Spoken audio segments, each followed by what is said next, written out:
Hey there Titans, welcome to Form Titan Basics. In this video we will talk about the GEO suggestion in the form settings personalization.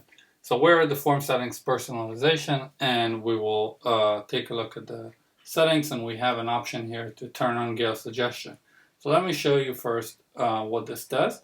So we have on the form a phone element, and this phone element is set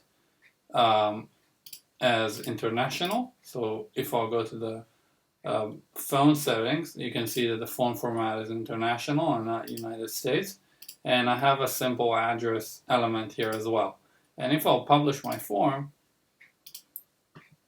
so you can see that the phone country code is empty and my country is empty as well. What if you want to help your form fillers with these fields to be pre-populated?